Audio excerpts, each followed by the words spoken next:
transcription number 225.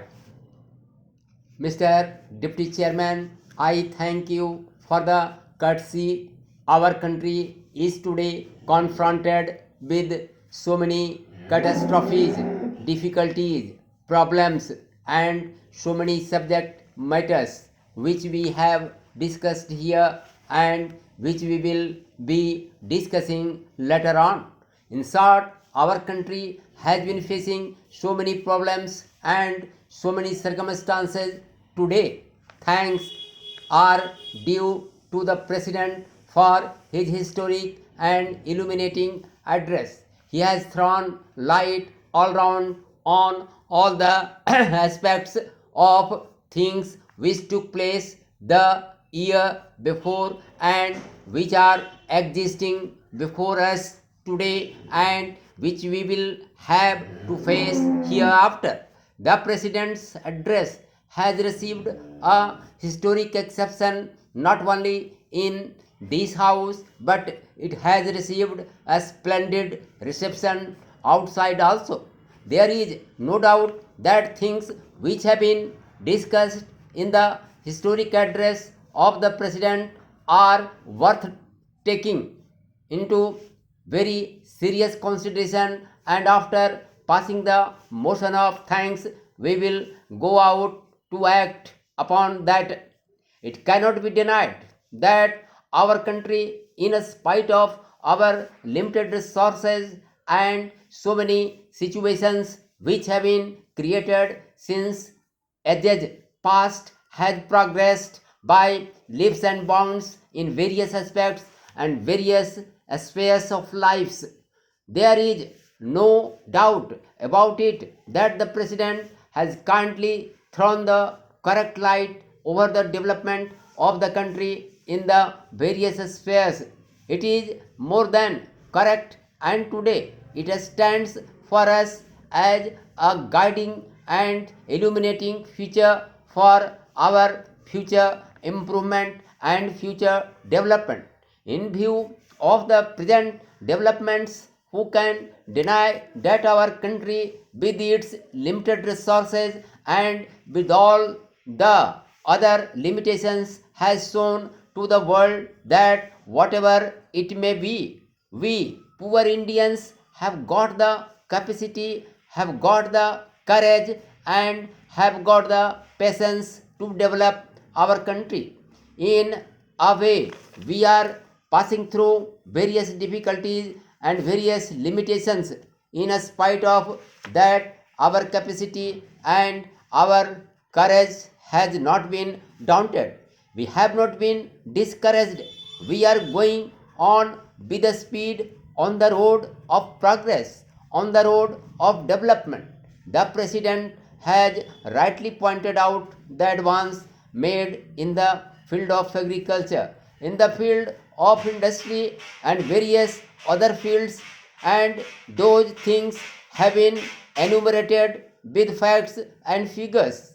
The data has been given, and now those things are before us and before the world to be seen and to be examined.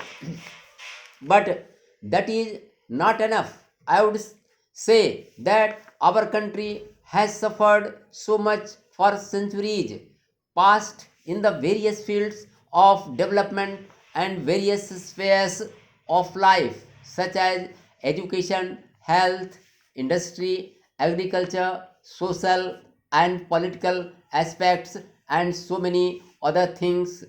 Of course, that requires greater attention, greater energy, and greater effort to develop and develop to that extent till we have at least made up those deficiencies from which we have been suffering for ages past.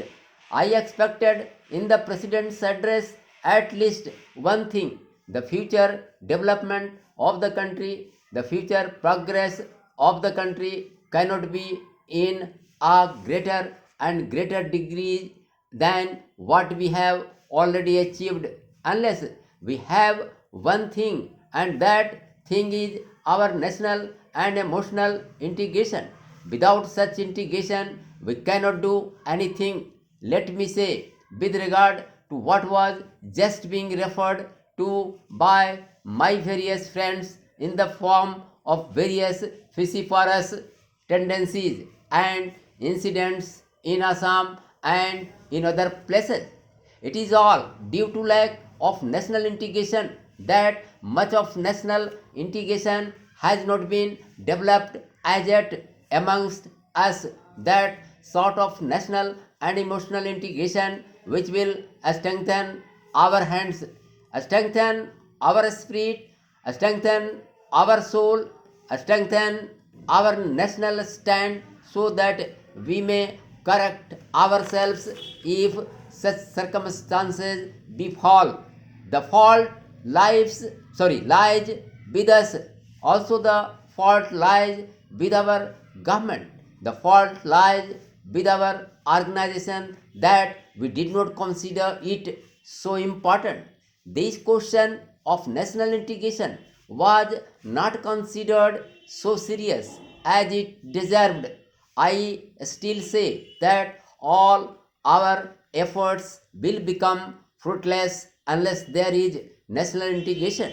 It will be bankruptcy of administration if we do not pay greater heed and attention to that immediate development of national integration in the country. The country is being integrated in all spheres, in all aspects of life, except this one thing which has got its root, where our social and political life has got its root. That root is not being seriously taken into consideration, and that sort of national integration is not being developed. It was developed some time back in the time of Bapuji, in the time of Mahatma Gandhi, that national integration was started. Later on, it was disintegrated. We were expected to look after that. We were expected to carry on that development which was started during the time of Bapuji. You should put down all sorts of anti-national activities.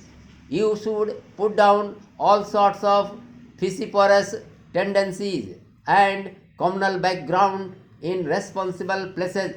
You are to look after the lives of the people of this country.